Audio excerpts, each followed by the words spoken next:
नमस्कार, स्वागत है आपका इस कार्यक्रम में। क्या राहुल गांधी में वो मादा नहीं है जिससे कि वो नरेंद्र मोदी का राजनीतिक तौर पे मुकाबला कर सकते हैं? क्या राहुल गांधी की सीवी में वो दम नहीं है जिससे वो मोदी का मुकाबला कर सकते हैं चुनावी इलाकों में? या फिर राहुल गांधी में वो जिसको कहते हैं कंसिस्टेंसी नहीं है जिससे वो नरेंद्र मोदी से लड़ सकते हैं? ये सवाल नोटेड हिस्टोरियन रामचंद्र गुहा ने उठाए हैं अपने एक आर्टिकल में, जिसमें उन्होंने कहा है कि राहुल गांधी न केवल डिसिप्लिन लैक करते हैं बल्कि उनमें ग्रेविटास नहीं है, और उनका क्यूरिकुलम जो है, सीवी भी है, वो इतना मजबूत नहीं है कि वो नरेंद्र मोदी का पूरे देश भर में भारत की राजनीति में मुकाबला कर सकते हैं। और जिन लोगों को राहुल में नया नेहरू दिखता था, उन्हें निराशा हो रही है और वो चाहते हैं कि प्रियंका नई इंदिरा गांधी बन जाए। लेकिन इन सवालों से हम समझने से पहले ये भी समझने की कोशिश करेंगे कि रामचंद्र गुहा के आर्टिकल में कितनी ऑब्जेक्टिविटी है। रामचंद्र गुहा ने जिन तर्कों का इस्तेमाल किया है, क्या वो अपनी जगह पे वैलिड हैं?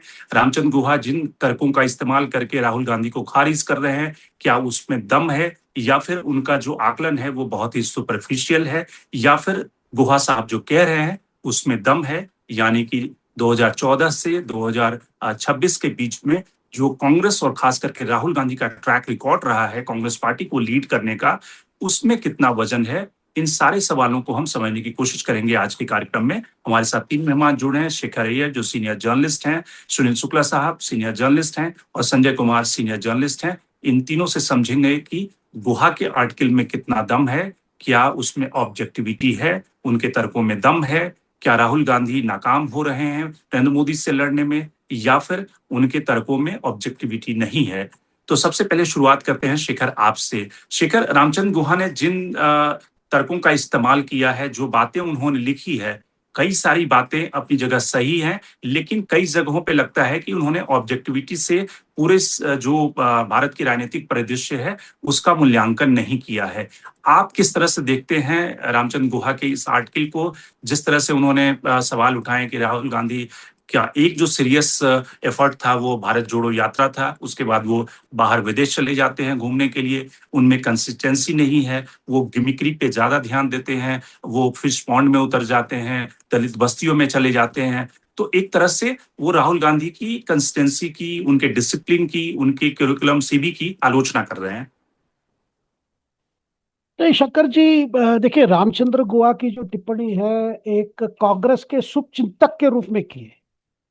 देखिए, ऐसा नहीं है कि उनके अंदर एक प्रकार से निराशजनक इसीलिए क्योंकि उनको लगता है कि लगातार मतलब, देखिए, पिछले चुनाव 2024 चुनाव एक प्रकार से लग रहा था कि रिवाइव हो रहा है, लेकिन उसके बाद वो जिस तरह पार्टी को चला रहे हैं, क्योंकि पार्टी वही चला है, सामने खड़गे जी है। और जो जो फैसले ले रहे हैं, जिन लोगों को, मान लीजिए अभी राज्यसभा सीटों की बात ले लीजिए, फिर उन लोगों को गया जिनके वजह से कोई पार्टी को ज्यादा फायदा होने वाला नहीं है, केवल इतना ही है उनके साथ काम किया है, उनको एक प्रकार से अकोमोडेट किया है। तो क्योंकि अभी जो जरूरत जो है कि कांग्रेस पार्टी को जिस तरह एक दूसरा मॉडल अपनाना चाहिए। देखिए, आप बीजेपी ले लीजिए, राज्यसभा का लिस्ट देखिए, नए नए नाम है, उन वर्गों से है जो रिप्रेजेंट नहीं है, चुनाव से भी वो रखकर किया गया, क्योंकि वो दिन गए कि भाई राज्यसभा एक प्रकार से आपके रिवॉर्ड है। बीजेपी में वो स्टाइल चेंज हो गया, रिवॉर्ड नहीं है अभी। अभी केवल आपको लाने से वहां पे जो चुनाव होने वाला है उसमें कौन सी समुदाय पर क्या असर पड़ेगा, किस समुदाय को रिप्रेजेंट करेगा। यानी एक प्रकार से बीजेपी के हर फैसले में कहीं ना कहीं चुनाव रणनीति और रणनीति दोनों उसमें क्लियर है। लेकिन तो शेखर, एक बार मैं इस पे एक वो दे दूं कि जैसे कि कांग्रेस के राज्यसभा के जो नॉमिनेशन है उसमें कई सारे ऐसे चेहरे भी जिसमें कांग्रेस ने दिया है कि जो यंग लीडरशिप है। जैसे मीनाक्षी नटराजन का उदाहरण ले लें, वहां पे अगर कमलनाथ को टिकट देते हैं तो कमलनाथ एक चुके हुए घोड़े हैं, उनका एक्सपीरियंस हो चुका।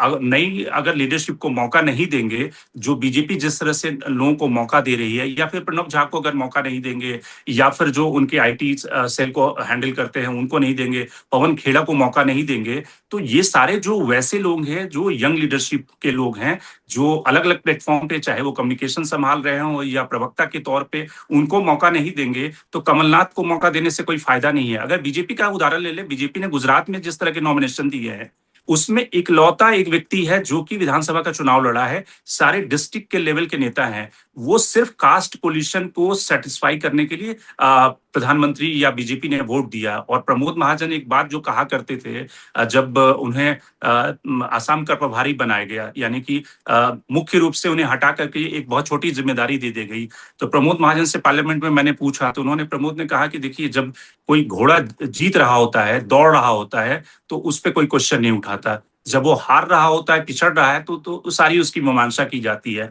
तो कई बार हमको लगता है कि हम कांग्रेस की इस तरह से भी स्क्रूटनी करते हैं।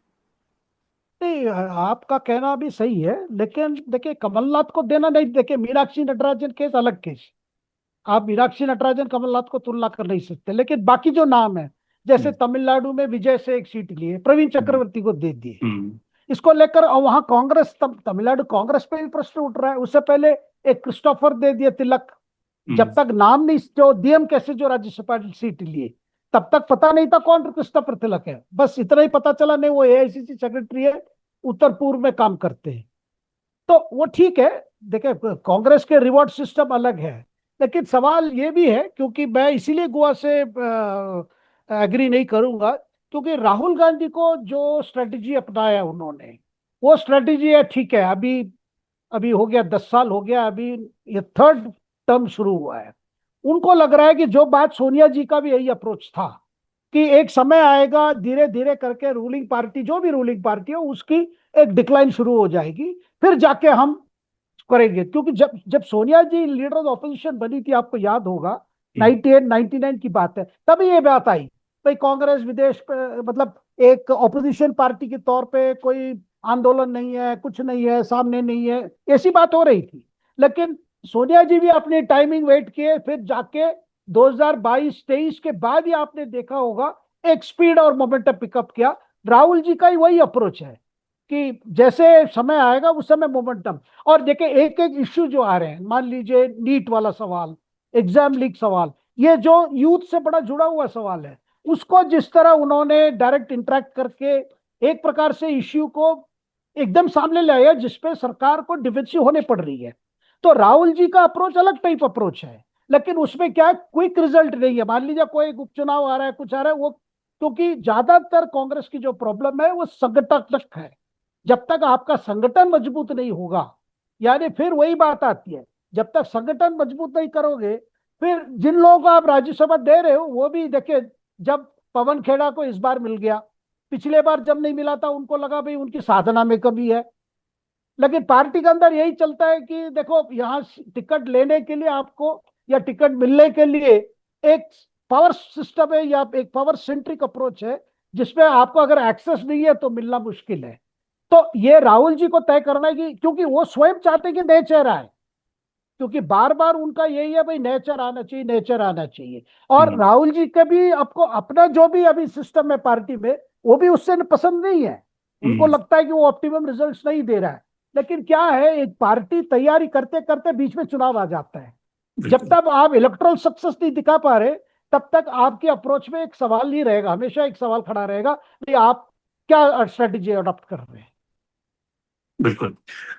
सुनील शुक्ला जी, जो अगर हम गुहा साहब के आर्टिकल को एनालाइज करें, खास करके वो ठीक है, एक किसी भी व्यक्ति का फ्रस्ट्रेशन होता है, लेकिन चूंकि रामचंद्र गुहा एक हिस्टोरियन है, एक पब्लिक इंटेलेक्चुअल है, जिनके बात का जब वो कोई बात कह रहे हैं उसमें एक वजन होनी चाहिए, उसका एक असर होना चाहिए। उन्होंने जो बातें कही है वो कई बार लगता है कि उन्होंने समस्या को पूरी तरह से एड्रेस नहीं किया, प्रॉब्लम को पूरी तरह से समझ के उन्होंने बातें नहीं लिखी। वो एक तरह से लगती है कि ठीक है, फ्रस्ट्रेशन है कि 10-12 सालों से नरेंद्र मोदी का जो रजीम है उससे कोई अपोजिशन लीडर लड़ नहीं पा रहा, उसके लिए तैयारी नहीं कर पा रहा।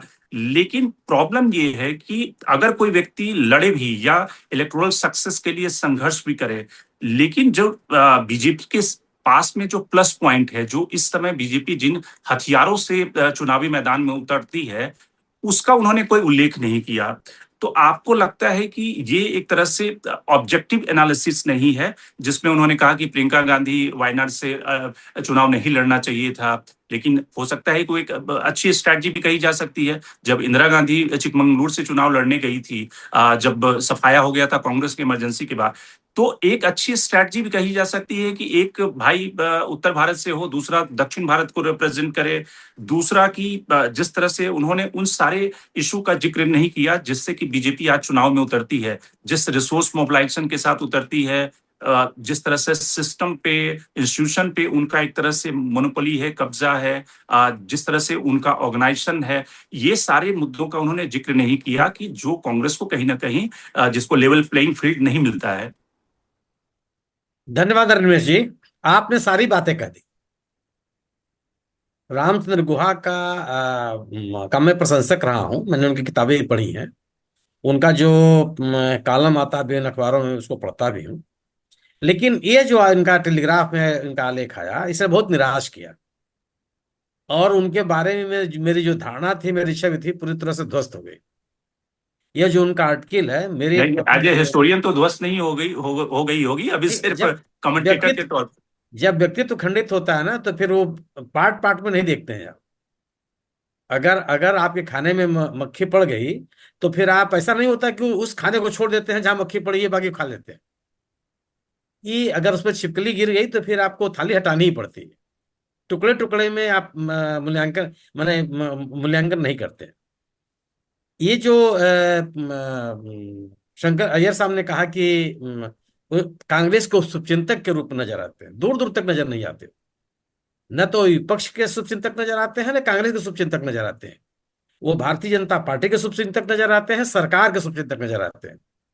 मूल सवाल यह है कि एक कोई व्यक्ति जो बौद्धिक व्यक्ति है, इंटेलेक्चुअल होने का दावा करता है, वह सवाल किसको उठाएगा? सरकार से उठाएगा या विपक्ष से उठाएगा? अगर आप इस तरह की टिप्पणियां कर रहे हैं, बिल्कुल कीजिए, लेकिन अगर आप ये कर रहे हैं, तो सवाल है कि अगर अगर वो तालाब में उतर जाते हैं, तो तालाब में उतरना पाप है कोई? आज तो कोई आम आदमी से बात करने के लिए तैयार नहीं है। अगर राहुल गांधी खेतों में जाकर के धान रोप रही महिलाओं से, किसान महिलाओं से बात करते हैं, तो ये तो राजनीति का एक बहुत ही अच्छा स्वरूप माना जाना चाहिए। जब आम लोगों उनके से कहने का ये मतलब है कि ये सिर्फ गिमिक के लिए नहीं हो, बल्कि अगर ऐसा आप नहीं है। दलित बस्तियों में जा रहे हैं तो वो सस्टेन कैंपेन होना चाहिए, जैसे क्यों नहीं हो बीजेपी रहा करती है? है। मैं तो ही कह रहा हूं, सवाल है कि अगर आप खेत में गए तो खेत में ही रहेंगे। आप आज खेत में गए हैं, कल आप सब्जी वाले से मिले, परसों आप जूता सिलने वाले से मिले, पर फिर आप कुलियों से मिल रहे हैं, आप ये नीट के विद्यार्थियों से मिल रहे हैं, सीबीएसई के विद्यार्थियों से मिल रहे हैं। अल्लाह, समाज के सभी वर्गों से तो आप मिलेंगे। और जो लोगों की समस्या है, उन समस्याओं को लेकर के सड़कों पर रहेंगे, या पार्लियामेंट पर रहेंगे, या अपनी पार्टी में रहेंगे। नहीं, लेकिन कांग्रेस का ओबीसी मोर्चा और एसटी मोर्चा क्या ऐसा सघन अभियान चलाता है जैसा बीजेपी के मोर्चों की हम एक्टिविटी देखते हैं कि वो सालों भर उनके बैक टू बैक के प्रोग्राम लगे होते हैं उन दलित बस्तियों में?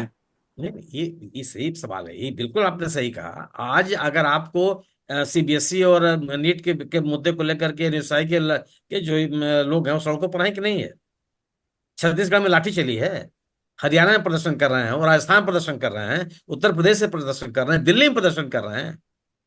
आप आज आंदोलन का वो स्वरूप नहीं रह गया है ना। आज तो अगर आप आंदोलन में आप इतने मुकदमे आप पे ऊपर हो जाएंगे। ये राजनीतिक कार्यकर्ताओं को राजनीतिक कार्यकर्ताओं से ट्रीट कर रहे हैं क्या? रामचंद्र गुहा साहब अगर ये बात उठाते कि आखिर सरकार ने किस तरीके से संवैधानिक संस्थाओं को अपने पक्ष में कर लिया, नियंत्रित कर लिया, विचारधारा विशेष के लोगों को वो किस तरीके से स्थापित करते चली जा रही, लोगों को जिस तरह के संवैधानिक संस्थाओं को तटस्थ रूप से, पारदर्शी तरीके से, ईमानदारी के साथ और अपने दायित्वों का निर्वहन करना चाहिए, वो नहीं हो रहा है। सवाल तो ये है, राहुल गांधी ने वो करें कि एकमात्र यात्रा, अरे 6,000 किलोमीटर की यात्रा, 7,000 किलोमीटर की यात्रा एकमात्र यात्रा होती है।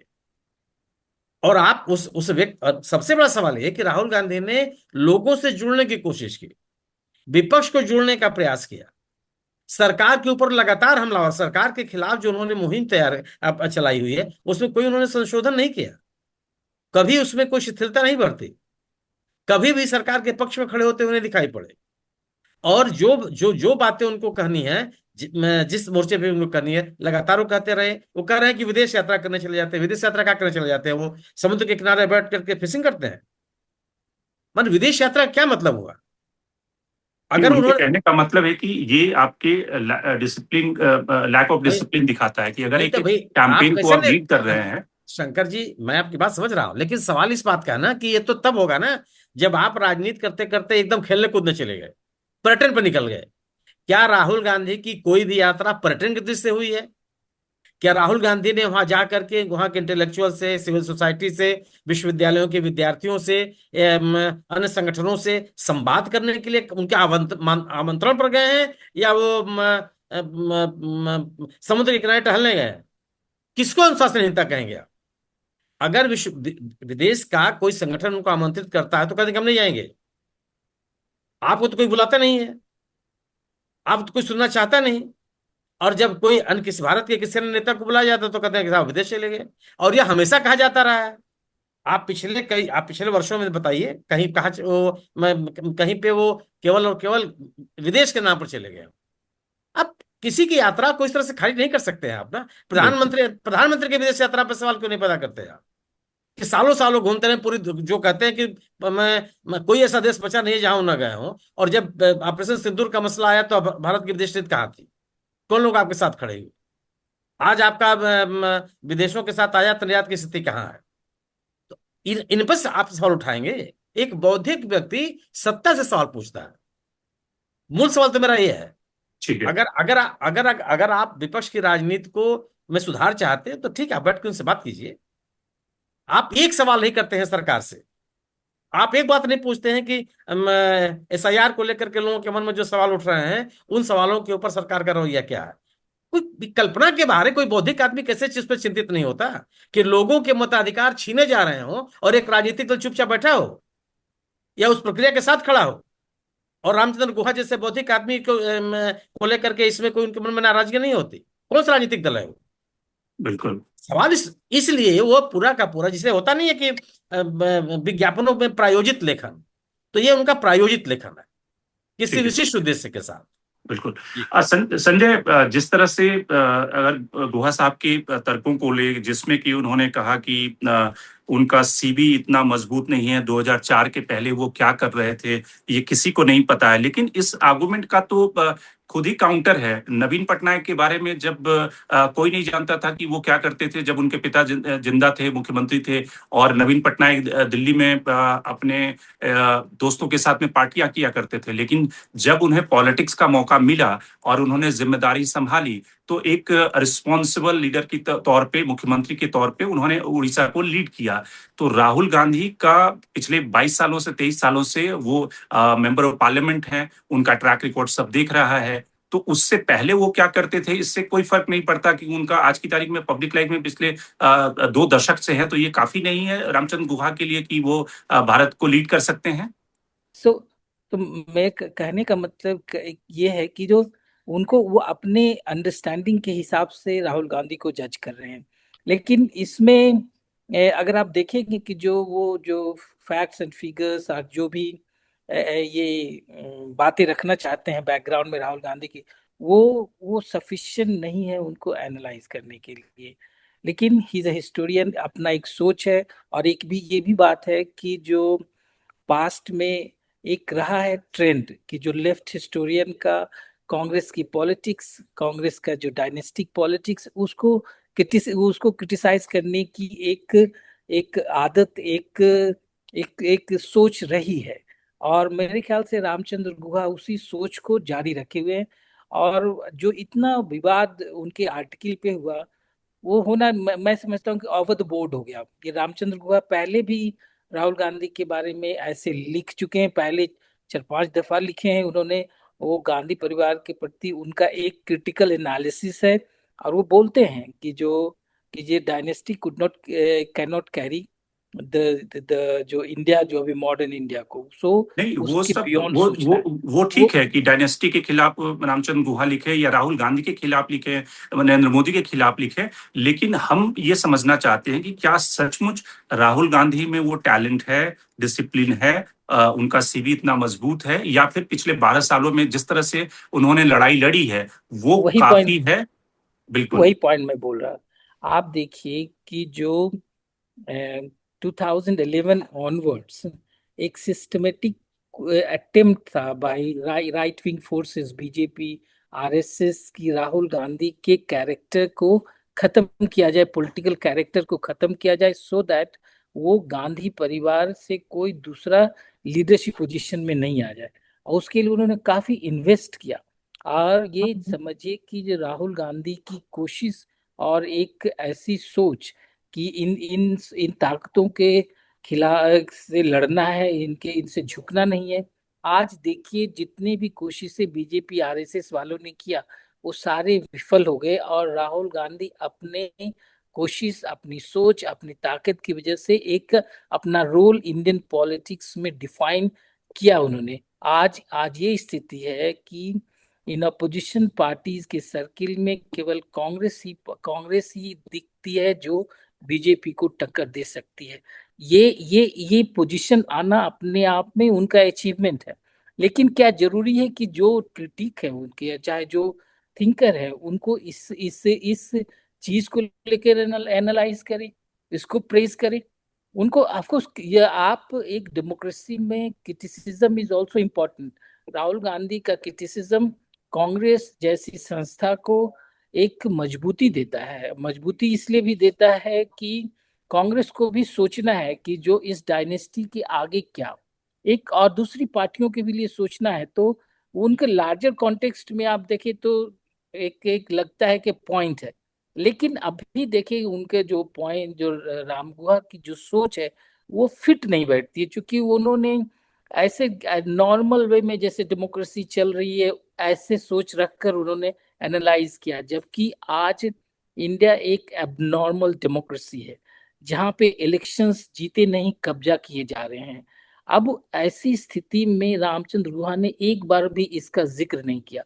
वो बोल रहे कि हारती जा रही है पार्टी, लेकिन हारती नहीं जा रही, हराई जा रही है। अगर आप इलेक्शंस को कब्जा कर लेंगे और पूरे इंस्टीट्यूशंस के आप कब्जा करके इलेक्शंस जीत रहे हैं, तो इसमें कोई भी पार्टी विफल हो जाएगी। रामचंद्र गुहा को परिप्रेक्ष्य में चीजों को रखना चाहिए था और एनालाइज करना चाहिए था, जो उन्होंने नहीं किया। और इस आर्टिकल की सबसे बड़ी विफलता वही है कि उन्होंने जो परिस्थिति, एक्स्ट्राऑर्डिनरी सिचुएशन इस देश में बना हुआ डेमोक्रेसी को लेकर, उस एक्स्ट्राऑर्डिनरी सिचुएशन के बारे में उन्होंने एक लाइन भी नहीं लिखा। ये आज की इंडिया, ऐसी इंडिया कभी भी 70 साल में नहीं थी जहां पे सही में डेमोक्रेसी आगे रहेगा या नहीं रहेगा, इलेक्टोरल डेमोक्रेसी सस्टेन करेगा या नहीं करेगा। ये इस पे बहुत बड़ा सवालिया निशान है। इस पे एक एग्जिस्टेंशियल क्राइसिस है। इस पे वो उन्होंने जिक्र नहीं किया। एक एक ये सच्चाई है कि despite coming from dynasty, Rahul Gandhi एक अपने इस कांग्रेस पार्टी के डायनेस्टी में एक ऐसे लीडर, पहली दफा वो एक ऐसे लीडर है जो जिनको फेवरेबल सर्कमस्टांसेस नहीं मिला। आज वो इतने अनफेवरेबल सर्कमस्टांसेस में वो लड़ रहे हैं, इसके बावजूद भी कि जो इतना फेवरेबल सर्कमस्टांसेस, न मीडिया उनके साथ है, न कोई इंस्टीट्यूशंस उनके साथ है। इस अनफेवरेबल सिचुएशन में लड़के भी वो अपना अपना एक जगह बनाए हुए हैं। तो अब बहुत एक क्रेडिट गोज टू हिम। ये ऐसे कि ना उनके फादर ने ये सिचुएशन फेस किया, ना उसकी उनके ग्रैंड मदर ने ये सिचुएशन फेस किया। ये पहली दफा, इवन नेहरू ने भी ये सिचुएशन नहीं फेस किया। तो ये पहली दफा है कि कांग्रेस को एक जिंदा फोर्स, एक सोच बनाकर रखने की जिम्मेवारी है। और इसमें उनका टास्क बहुत बड़ा है, केवल जीत हार की बात नहीं है। शेखर, आपसे इस सवाल को लेते हैं कि रामचंद्र गुहा को अगर हम छोड़ भी दें कि रामचंद्र गुहा ने क्या लिखा है, लेकिन अगर किसी भी पॉलिटिकल पार्टी को सत्ता की दहलीज तक पहुंचना होता है तो उसके कई सारे 3-4 ऐसे फार्मूले हैं कि आपके पास नैरेटिव होना चाहिए, यानी कि जो संदेश आप जनता को क्या कम्युनिकेट कर रहे हैं, आपके पास कम्युनिकेशन के चैनल होने चाहिए जिसके जरिए उस संदेश को पहुंचाते हैं, आपके पास रिसोर्स होना चाहिए, आपके पास संगठन होना चाहिए और आपके पास चेहरा होना चाहिए। आपको लगता है कि कांग्रेस जिस नैरेटिव को लेकर पिछले 10 सालों से नरेंद्र मोदी के खिलाफ जूझ रही है, उस नैरेटिव से क्या सत्ता तक पहुंचा जा सकता है, या फिर राहुल गांधी की उसमें कमजोरी रही है कि उनको लगता है कि सिर्फ एंटी इनकम्बेंसी के सहारे, एंटी इनकम्बेंसी का एक जिसको कहते हैं बिना अल्टरनेट विजन दिए हुए वो सत्ता तक पहुंच सकते हैं? देखिए शंकर जी, कांग्रेस का जो मैं मानता हूँ कि सबसे बड़ा जो स्ट्रेंथ रहा, जब भी वो मजबूत रहा तब था, वो एक सेंट्रिस्ट पार्टी है, हम्म। बीच वाली पार्टी है। हम्म। ये नहीं है, ठीक है, थोड़ा लेफ्ट का ये हो सकता है, ओरिएंटेशन हो सकता है, लेकिन वो बीच वाली पार्टी। हम्म। और इंदिरा गांधी जी का समय ले लीजिए या राजीव गांधी समय ले लीजिए, इश्यूज के अनुसार, लेकिन वो बीच वाली पार्टी है। हम्म। लेकिन हमने देखा 2004 से, जब यूपीए सरकार कार्यकाल में ऐसा एक मोड़ लिया, पूरा लेफ्ट ऑफ सेंटर से को थोड़ा कभी कभी रेडिकल लेफ्ट भी हो गया कई मुद्दे पर, हम्म। जो मैं मानता हूं कांग्रेस के जो बेस पे काफी नुकसान किया। हम्म। क्योंकि अगर कांग्रेस को वो स्पेस फिर ये करना है, आपको फिर मिडिल स्पेस पे आना है। हम्म। वो मिडिल स्पेस क्या है कि आप गरीब के साथ भी रहना है, साथ में जो इकोनॉमिक लिबरलाइजेशन जो कांग्रेस लाई उसको भी आगे बढ़ना है, नए अफसर होनी चाहिए, युवा से कनेक्ट होनी चाहिए। हम्म। और भारत के जो मुद्दे, जो चीजें हैं, नेशन फर्स्ट वाला जो आज बीजेपी क्लेम कर रहा है, ये कांग्रेस के पहले थी। हम्म। ये तो कांग्रेस के पहले थी ये। तो वो स्पेस क्यों छोड़ा इन्होंने? ठीक है, हम्म। कई मुद्दे हैं जिस मुद्दे को आपको मतलब उस पे ये करना जरूरी नहीं है, क्योंकि उससे आपको फायदा नहीं हो रहा है। ऊपर से आप स्कोप दे देते हैं कि आप पर ऐसे आरोप भी लग जाते हैं जिसपे लगता है कि भाई आप इस इश्यू पे ये नहीं है। देखिए कई कंट्रीज, मान लीजिए खाड़ी क्षेत्र की मामला, जो ये क्राइसिस की मामला, ठीक है, आपका अलग विचार होगा कि सरकार ने कैसे हैंडल किया, नहीं किया, लेकिन जब उस पे भी आपको आलोचना में थोड़ा अलग आना चाहिए, क्योंकि आप विपक्ष है। विपक्ष का मतलब क्या है? अगले चुनाव में सरकार जा रहे हैं, आप सरकार हाथ में लेंगे, तो कई इश्यूज जो है वो कंटिन्यूइंग इश्यूज है। तो आपकी क्रिटिसिज्म में ऐसी आनी चाहिए, आप एक जिम्मेदारी के साथ कह रहे हैं, क्योंकि अगला प्राइम मिनिस्टर आप हैं। ये जो स्टैंड आज ले रहे हैं वो कंट्री के हित में भी देखना चाहिए। ठीक है, सरकार को घेरना है, लेकिन उसका भी समय होता है। देखो, मैं मानता हूं कि कहीं ना कहीं उसमें इतनी उनकी मोदी के जो एंटी फीलिंग्स है वो सामने आ जाता है। कई ऐसे बातें की जाते हैं, या कांग्रेस उनके जो कमांड में जो लीडर्स है वो ऐसे बातें बोलते हैं जिससे मुझे नहीं लगता कांग्रेस को फायदा हो रहा है, और सरकार को कई इश्यूज पे तो आसानी भी हो जाती है। ठीक है, कई इश्यूज ऐसे हैं जिसपे आपको हर समय वो कांग्रेस वर्सेस बीजेपी ना देखकर, ठीक आपको है, ये एक नेशनल इंटरेस्ट देखना कई चाहिए, नेशनल इंटरेस्ट भी आपकी बात जैसे बोली है कि भाई। वाजपेयी आप हमेशा कई बार करते थे कि नहीं नेशनल नहीं, इंटरेस्ट आप को देखते देखिए, थे। ट्रंप ने कहा इंडियन इकोनॉमी जीरो है, मर गया है, आप कह रहे हो वो सही कह रहा है। बिल्कुल, उस समय तो तो कांग्रेस को ऐसी ट्रंप की बातें, आलोचना करनी चाहिए थी, भाई बिल्कुल। आप अपने हिसाब से आलोचना करो ना, भारत की आर्थिक स्थिति क्या है। बिल्कुल। और ट्रंप को भाई, देखिए, मतलब आप अपनी इतने, आपके इतने इकोनॉमिस्ट है, ठीक है, आप एक रीजन आर्ग्यूमेंट रखिए। मुझे लगता है वही कहीं ना कहीं उसमें थोड़ा बहुत ये हो रहा है। लेकिन शेखर, एक सवाल और भी है कि जैसे कि ठीक है, अगर कांग्रेस के नैरेटिव में प्रॉब्लम है, लेकिन जो रामचंद्र गुहा जिन बातों का उल्लेख नहीं करते, या आज की तारीख में सारे जो एनालिस्ट इस बात का उल्लेख करते हैं कि कांग्रेस के पास अगर नैरेटिव हो भी, तब भी लेवल प्लेइंग फील्ड नहीं है। आपने जो कांग्रेस को रिसोर्स मिल रहा है और जो बीजेपी को रिसोर्स मिल रहा है, उसमें आसमान जमीन का नहीं बल्कि समुद्र और पाताल का अंतर है। अगर कोई 400 करोड़ से चुनाव लड़ रहा है तो कोई दूसरी पार्टी 20,000 करोड़ से चुनाव लड़ रही है।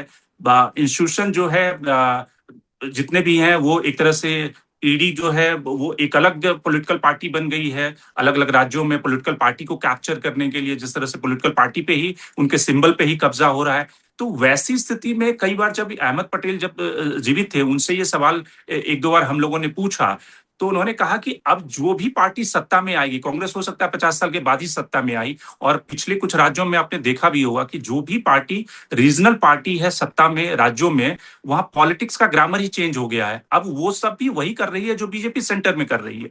तो आपको लगता है कि पॉलिटिक्स के का पूरा ग्रामर बीजेपी ने चेंज कर दिया है। उसमें बिना आप उसी तरीके से लड़े हुए सत्ता में नहीं पहुंच सकते। नहीं, देखिए इंस्टीट्यूशन जब कांग्रेस थी, कांग्रेस को ज्यादा फंड्स आता था ना। हम्म। देखिए उस समय भी कांग्रेस को फंड जाता था, क्योंकि उस समय कोई कोई विपक्ष पार्टी को लायक नहीं समझे, कौन फंड देते आपको? हम्म। कभी भी 30 साल पहले भी, 50 साल पहले भी फंड कौन देते थे आपको? हम्म। वही देते थे जिनको लगता है भाई ये सत्ता में आएंगे, हमारे काम आएंगे। हम्म। आज भी जिस जहां पे सत्ता पे है, उनकी फंड्स आती है क्या? कर्नाटका में फंड ज्यादा नहीं आती? हम्म। भाई देखिए, ये फंड वाला चक्कर जो है ना, ये सर्विसेज प्रोवाइडेड है। इसमें हाँ। हम हिपोक्रेसी में बात नहीं करना चाहिए कि भाई इन्होंने हम्म। खराब कर दिया, आपने नहीं खराब कर दिया। हम्म। आप कह रहे हो इलेक्ट्रल फंड्स मुझे ज्यादा नहीं आया। भाई हम्म। आप अपने आप को ऐसे दिखाओ कि भाई आप सत्ता पे आ रहे हो। हम्म। और दूसरी बात, आप गठबंधन की बात देख लीजिए। अब तमिलनाडु में आपको डीएमके को छोड़ना था, भाई चुनाव पहले छोड़ देते। हम्म। हो सकता है आपको और ज्यादा एमएलए आ जाते वहां पे। ठीक हम्म। चुनाव के बाद वही एंटी विजय वोट पे जीत के फिर आप 5 एमएलए को लेकर उधर चले गए। अब क्या हो गया? आज डीएमके पूरा नाराज है, आपकी इंडिया अलायंस में मीटिंग में नहीं आएंगे। अब कह रहे हैं मुझे, हमें अलग जगह दे दो बैठने के लिए। भाई इतनी पुरानी अलायंस रहा है आपका, ये तो थोड़ा सोच सकते थे हम्म। भाई। और मैं समझ नहीं पा रहा हूं। देखो राहुल जी डीएमके के साथ जाने में अगेंस्ट थे, हम्म। ठीक है, ये तो रियल पॉलिटिक बात आती है। अब अगर अगेंस्ट थे, आप असर्ट करके कह देते भाई इस बार ये हमको लगता है कि ये सही नहीं है, हमें जाना है, उधर जाना है। और आपके लगातार ऑफर आ रहा था, वो भी इंतजार करते बैठे रहे विजय। लेकिन उस समय आप खामोश रहे। उसमें चिदम्बरम, खरगे और ये लोग फिर सोनिया से कंसर्न लेके फिर एक अलायंस बना दिया, जो अलायंस ग्राउंड पे चला नहीं। राहुल स्वयं कोई मीटिंग अटेंड, कॉमन प्लेटफॉर्म में नहीं आए। तो आज बार बार डीएमके क्या कह रहे हैं? भाई हमें बिट्रे कर दिया, ये बिट्रेल को कभी हम भूलेंगे नहीं, हर दिन बोल रहे हैं। मतलब हम्म। इतनी साइकोलॉजिकली अफेक्टेड है डीएमके, हर दिन बोल रहा है, आज भी बोला है। अब 1 महीना हो गया चुनाव वहां परिणाम आने के बाद। इसका मतलब आप लॉन्ग टर्म अलायंस को क्यों छोड़ रहे हैं शॉर्ट टर्म? अब ये जरूरत नहीं था, पहले ही तय कर लेते। अच्छा, ममता के साथ भी आप देखिए, जब कैंपेन के दौरान पहले ही राहुल जी का स्टेटमेंट आ गया भाई बंगाल में ममता हार रही है, अब ममता की वजह से बीजेपी सत्ता आ रही है। अब चुनाव के बाद, परिणाम के बाद अगर सिंपैथी आप दिखाए तो क्या है उसमें, कौन सी ये बनती है? देखिए ये जब आपको लगता है कि, देखिए आपको अलायंस करना है तो अलायंस शुरू से करिए। ये बीच बीच में टैक्टिक्स जो है ना, ये ठीक है, आपको लगता है कि भाई प्रेशर में आके किसी अलायंस में हम आ गए। और अभी देखिए कर्नाटका में क्या हो रहा है, आपने चीफ मिनिस्टर बदल दी, बदलने के बाद सारा पोर्टफोलियो राहुल जी ने तय किया। जैसे लिस्ट कल गया, दिल्ली से गया लिस्ट, हम्म। फिर उसको डीके शिव कुमार गवर्नर को फॉरवर्ड के, जैसे लिस्ट आई, अब एक मंत्री आज रिजाइन कर दिए, वो भी पुराने मंत्री हैं। हम्म। और दूसरा केएच मुनियप्पा, वो भी सीनियर है, वो भी नाराज है, वो भी दलित समुदाय के हैं। अब सत्ता वहां पे क्यों बदला? अगर बदला है तो नए चेहरे देना है, ये सब करना है। वहां के सीएम को इतना पावर नहीं रहा है। अब ऐसा सत्ता बदला है वहां पे, यानी जो कमांड बदला है। डीके शिव कुमार मुख्यमंत्री है, लेकिन सारे मंत्रिमंडल में सारे सिद्धरामैया के हैं। देखिए ये चेंजेस जो हैं, मुझे लगता है कि अभी, क्योंकि अभी राहुल जी थोड़ा इंथुजियाज्म हो गया है, क्योंकि केरल में जो जीत आई है। अच्छा वहां पे देखिए उन्होंने दूसरी तरफ फैसला ली। एमएलए ज्यादा केसी वेणुगोपाल पक्ष में थे, हम्म। लेकिन रैंक एंड फाइल का विचार और कुछ था, हम्म। उसको वहां रेस्पेक्ट किए। अब कर्नाटका में एमएलए ज्यादा उन्हीं के पास थे, और सिद्धरामैया आइंदा फॉर्मूला के हैं, भाई आप ओबीसी पॉलिटिक्स आगे करना है तो उसको डिस्टर्ब करने से पहले सोचना था। अब क्या है, सिद्धरामैया को आपने फोर्स करके रिजाइन करा दिया, वो तो चुप हम्म। नहीं बैठेंगे। वो हम्म। आपके राज्यसभा में भी इंटरेस्टेड नहीं है, सीधे बोल दिए थे। देखिए ये चीजें भी मैटर करता है, क्योंकि आगे जब चुनाव आएगा 28 में, ये चीजें भी, जिस राज्य में आपने 5 साल खत्म करेंगे तो फिर लोगों में जाएंगे, तो ये सारे मुद्दे फिर आएंगे आपको, फिर अंदर अंदर की जो प्रॉब्लम्स है वो भी सामने आएंगे। ठीक है। तो लेकिन आप जो रामचंद्र गुहा तो निराश हो गए, कांग्रेस लड़ नहीं सकती नरेंद्र मोदी से। आपके हिसाब से राहुल गांधी को क्या प्रिस्क्रिप्शन है? अगर आप राहुल गांधी को या कांग्रेस को एक सलाह देना चाहते हैं कि वो बीजेपी से कैसे लड़े, ये जानते हुए कि बीजेपी और कांग्रेस और जो तमाम अपोजिशन की पार्टियां हैं उसमें लेवल प्लेइंग फील्ड नहीं है, तो आप क्या सलाह देंगे? मुझे पूछ रहे? जी जी। नहीं, मैं यही कहूंगा, आप इमीडिएटली कांग्रेस प्रेसिडेंट बन जाइए। हम्म। ये प्रॉक्सी वाला छोड़ दीजिए। कांग्रेस प्रेसिडेंट बनेंगे तो पिछली बार जब बने थे तो क्या नहीं हाल कोई हुआ? नहीं, हार जीत होती रहती है। देखिए हार के सब डर लोगों के, ने राहुल गांधी की ऐसी धज्जियां नहीं नहीं, उड़ाई देखिए कि उनके सामने, अरे दर्जिया छोड़िए, हम्म, इंदिरा जी को मॉडल रखिए आप। हम्म, इंदिरा जी कभी कुछ छोड़ के नहीं गए, सामने मुकाबला किए, हम्म, तभी जाके लोग कॉन्फिडेंस आएंगे। मतलब जीत में आप हिस्सा चाहते हैं लेकिन हार में आप नहीं चाहेंगे। हम्म, और दूसरी ये आप एक नया अप्रोच ले लीजिए, नए प्रॉब्लम्स की कांग्रेस का एक विजन स्टेटमेंट दीजिए। हम्म, किस तरह की इकोनॉमी चाहिए, किस तरह की डिफेंस चाहिए, हम्म, किस तरह की आप कोलिशन पॉलिटिक्स चाहिए, किस तरह की आप हर चीज जो जिस बात पर इतना विवाद हो रहा है, पर्यावरण हो, इंफ्रास्ट्रक्चर हो, क्यों इंफ्रास्ट्रक्चर पे आपको कुछ नहीं बोलना है। हम्म, और एक इश्यू को ज्यादा इंपॉर्टेंस मत दीजिए। भाई हम्म, ओबीसी पॉलिटिक्स एक जगह है, दलित पॉलिटिक्स एक जगह है, माइनॉरिटीज पॉलिटिक्स एक जगह है, लेकिन एक को ज्यादा आप एम्फेसिस देंगे, आपके विरोधी तो उसको एडवांटेज लेंगे ही। देखिए एक मैं चाहता हूं, देखिए नेहरू जी का, और बार बार नेहरू जी का, देखिए रामचंद्र गुहा का जो निराश यही है, भाई नेहरू जी का जो समाजवादी जो विचार है वो आज, भाई वो विचार है आज, वो वैसे नहीं चल पाएंगे। आपको ट्यून करना है, उसका बिल्कुल, मूल रख के ट्यून करना है। वो ट्यूनिंग के लिए आपको कोई सलाहकार की जरूरत नहीं है। और आज के जो जनरेशन है, देखिए जो जो चीजें आप देख रहे हैं, जैसे विजय का क्या आइडियोलॉजी था, उन्होंने सबको तो मिक्सचर में डाल दिया। पेरियार का हम्म, नाम लिया, अंबेडकर नाम लिया, कामराज का नाम लिया, एमजीआर का लिया, अन्ना का लिया। हम्म, मतलब आइडियोलॉजी इतना इंपॉर्टेंट नहीं है, आपके आइडियलिज्म ज्यादा इंपॉर्टेंट है। ठीक है, आइडियोलॉजी एक लेबल है, लेकिन ज्यादातर गवर्नेंस का, गुड गवर्नेंस का जो चीजें हैं, उस पर आप ज्यादा फोकस कीजिए। हम्म, तो बिल्कुल। देखिए आपने कोई एक विचारधारा पकड़ा है इसलिए आपको मेडल मिलेगा ऐसा नहीं है। आपको पब्लिक कॉन्फिडेंस लेना है। लेकिन इस दो लोग देखिए, जो लोग विचारधारा से इंप्रेस होते रहेंगे वो तो आर्टिकल लिखते रहेंगे। बिल्कुल, लेकिन इस पोलराइज भारत में आपको लगता है कि मोहब्बत की दुकान चलेगी? क्योंकि एक जो नया भारत है उसमें ये भी है कि आप बहुसंख्यक की पॉलिटिक्स जब तक नहीं करेंगे, आप मोहब्बत की दुकान नहीं कितनी भी चला लें। नहीं नहीं, वो करने की जरूरत नहीं है। कांग्रेस हमेशा क्या किया है, हम्म, क्या ताला नहीं खुलवाया? बिल्कुल। देखिए वो भी तो कांग्रेस की पॉलिटिक्स थी। हम्म, तो अब मैं तो एक उदाहरण देता हूं, अयोध्या ले लीजिए। हम्म, भाई एक फैसला आ गया, हम्म, उस फायदा फैसला को सब समुदाय ने स्वीकार कर लिया ना। बिल्कुल। फिर आपको वहां पे जाने में क्या, किसने रोका आपको?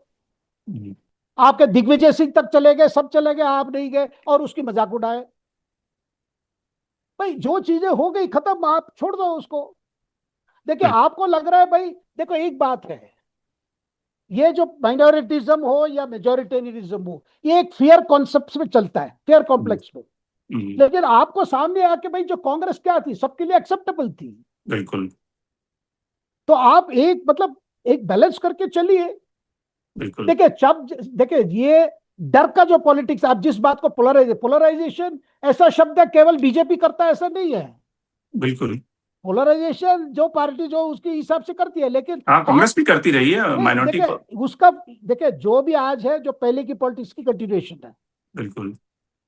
तो आपको एक, मुझे मैं तो मान रहा हूं, एक नया आउटलुक दीजिए, अपने ये पे ले लीजिए। और दूसरी बात, देखिए आपका कांग्रेस का आधार है डायनेस्टिक पॉलिटिक्स, इसमें हम्म, कोई अपोलॉजी देने की जरूरत नहीं है, ये पहले से हम्म, ही है। अगर आप हम्म, गांधी परिवार को निकाल देंगे, कांग्रेस कांग्रेस नहीं रहेगी, बिल्कुल। हम लोग कुछ भी कहें। तो जब है, अब प्रियंका जी को और थोड़ा उनको रोल दीजिए। हम्म, देखिए अब, देखिए आप उनको ऐसे रखे जनरल सेक्रेटरी, कोई पोर्टफोलियो नहीं है, कुछ नहीं है। जब कार्यकर्ताओं के अंदर लगता है भाई और एक चाहिए जो हमको साथ इंटरेक्ट करे, हमारी ये करे, तो उनको भी एक सामने एक, एक मैं तो कहूंगा कि एक डबल इंजन कांग्रेस नेतृत्व चाहिए। बिल्कुल। सुनील शुक्ला जी, एक अंतिम टिप्पणी आपसे कि आपके हिसाब से क्या प्रिस्क्रिप्शन है राहुल गांधी के लिए, कांग्रेस के लिए? रामचंद्र गुहा ने जो बातें बताई है, उन्होंने कोई सोल्यूशन नहीं दिया। उन्होंने ठीक है, एक शुभचिंतक होने के नाते वो अपनी जो भड़ास है वो निकाली, लेकिन उन्होंने कोई विजन नहीं दिया कि कांग्रेस को क्या करना चाहिए। हालांकि ये ठीक है, राहुल गांधी और इतनी बड़ी पार्टी को लीड कर रहे हैं, उनको किसी दूसरे की सलाह की जरूरत नहीं है, उनके पास भी ये पॉलिटिकल थॉट होगा। लेकिन आपके हिसाब से कांग्रेस या राहुल गांधी कहाँ चूक रहे हैं? नहीं, रामचंद्र गुहा का लेख कोई विजन देने के लिए था ही नहीं। हम्म, राहुल गांधी के व्यक्तित्व को खंडित करने की कोशिश थी, उन्होंने कोशिश की। और कितना कंट्राडिक्शन है। आप एक तरफ डायनेस्टी पॉलिटिक्स का विरोध करते हैं, दूसरी तरफ आप कहते हैं कि प्रियंका गांधी को आप रोक दे दीजिए। क्यों दे दीजिए भाई? अगर आप डायनेस्टी के विरोध में हैं तो आप क्यों प्रियंका गांधी के रोल की बात कर रहे हैं? आप कहें कि दोनों खारिज हो गए। बिल्कुल। अगर उस और आप अगर आप डायनेस्टी पॉलिटिक्स का विरोध करते हैं तो ममता बनर्जी, ये अखिलेश यादव खत्म हो गए, नवीन पटनायक खत्म हो गए, चौटाला साहब खत्म हो गए, शरद पवार साहब खत्म हो गए, उद्धव ठाकरे खत्म हो गए, बचेगा कौन? बीजेपी। बीजेपी के लिए बैटिंग कर रहे हैं, गुहा साहब खुल के कहें कि मैं उनके लिए बैटिंग कर रहा हूं, उनके लिए माहौल बना रहा हूं। अगर आप राजनीतिक निर्णय तात्कालिक स्थितियों में किए जाते हैं, क्या डीएमके ने कांग्रेस का साथ नहीं छोड़ा था? बता के छोड़ा था। जब इंडिया की सरकार में शामिल हुए थे तो उन्होंने ढिढोरा पीट कर गए थे। वो भाई एकदम फाइन मॉर्निंग उन्होंने कहा कि हमारा कोई गठबंधन नहीं है कांग्रेस के साथ। कौन लोग खड़े हो गए डीएमके के खिलाफ? इस तमिलनाडु के चुनाव में जब किसी को सत्ता, स्पष्ट रूप से सत्ता नहीं मिली, तो कांग्रेस क्या करती?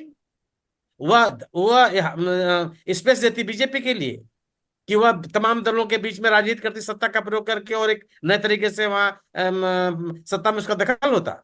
और क्या ये कर तो और सुनील जी, हमने तो इतिहास में ये भी देखा है कि अलायंस में रहते हुए कैसे बीजेपी ने नीतीश कुमार को खत्म किया पिछले अरे चुनाव में किसको चिराग किसको पासवान नहीं को खड़ा करके। किसको? तो अरे भाई, इसलिए आप हरियाणा में आप दुष्यंत चौटाला के साथ सरकार चला रहे थे, राजस्थान में आपने उनको मना कर दिया।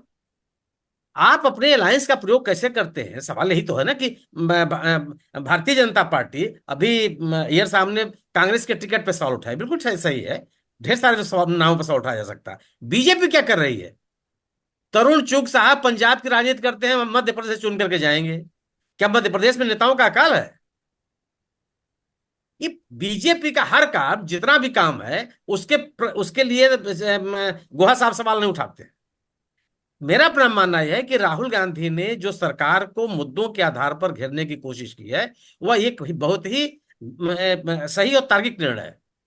और उन्होंने अपने आप को सरकार की नीतियों की आलोचना के लिए जो उन्होंने तरीका अपनाया है, लोगों के बीच में जाने की उन्होंने कोशिश की है, उसके और लोगों से जुड़ने का जो प्रयास किया है, मेरा मानना है कि आज के दौर में नितांत आवश्यक है। आज कौन आप सर इस बीजेपी से लड़ता हुआ दिखाई पड़ रहा है? आपको किसी राज्य में बात कीजिए, किस तरह का माहौल है? पार्टियां तोड़ दे रहे हैं। आप कह रहे हैं कि सरकारी चंदा, पार्टी राजनीतिक दलों के चंदा, अपने पार्टी के लिए अधिकाधिक चंदा एकत्रित करने के लिए भारतीय जनता पार्टी ने संस्थागत व्यवस्था की।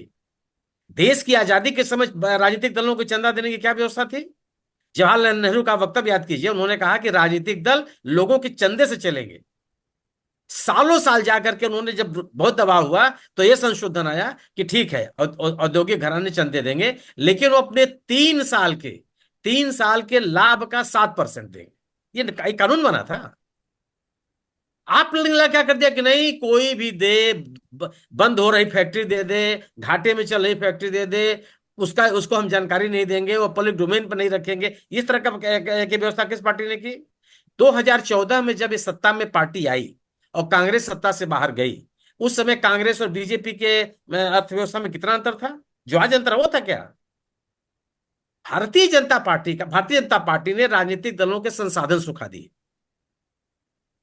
समान अवसर नहीं देने के लिए तैयार नहीं है। वो जो उनके खिलाफ खड़े हो रहे हैं, उनको हर तरह से अपने पक्ष में लाने या उनको कमजोर करने की कोशिशें की जा रही। ऐसे में एक कोई नेता सड़क पे है। आज की स्थिति में तो है कि राहुल गांधी के अलावा किससे बात करेंगे? या तो अगर राहुल गांधी नहीं है तो फिर विपक्ष कहां है?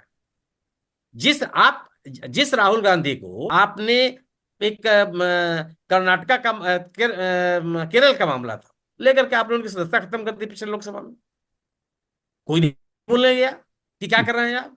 बिल्कुल। तो आज राहुल गांधी का जो तरीका है, मेरा मानना है कि कांग्रेस ने भी जो मुद्दों को लेकर के अपनी बात की है, वह मुद्दों को लेकर के ही चलने की आवश्यकता है। जो जनता से जुड़े हुए सवाल हैं, उनमें जनता के साथ खड़े होने की जरूरत है। बिल्कुल। तो कुल मिलाकर जो बड़ी बात है कि रामचंद्र गुहा ने जो सवाल उठाए हैं, उन कुछ सवालों में दम है कि राहुल गांधी को एक नया मुहावरा, एक नया नैरेटिव, एक कंसिस्टेंसी लानी चाहिए। लेकिन कई सारी बातें रामचंद्र गुहा ने ऑब्जेक्टिविटी के साथ, एक पब्लिक इंटेलेक्चुअल का ये भी काम होता है कि वो विश्लेषण ऑब्जेक्टिविटी के साथ करे, जिसका कि उन्होंने विश्लेषण नहीं किया है। क्योंकि आपको ये भी ध्यान रखना होगा कि सरकार के खिलाफ जिस तरह से लैंड ऑर्डिनेंस बिल जब आया था, जब कृषि कानून आए थे, हाथरस का मुद्दा हो, निर्भया कांड हो, ये सारे मुद्दों को राहुल गांधी ने उठाया और सरकार को पीछे अपने कदम उठाने पड़े कांग्रेस और राहुल गांधी के उस लगातार विरोध के कारण।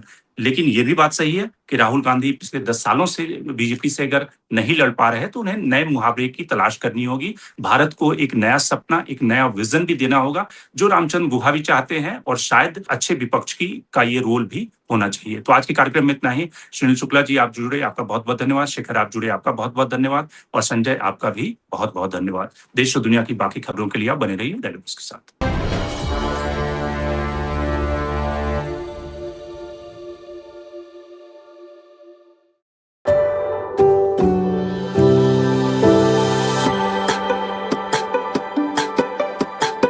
Every book has a journey, and every author has an untold story. Behind every powerful book lies curiosity, courage, and countless conversations. Discover them all on Books and Banter, a Dialogus Digital original series.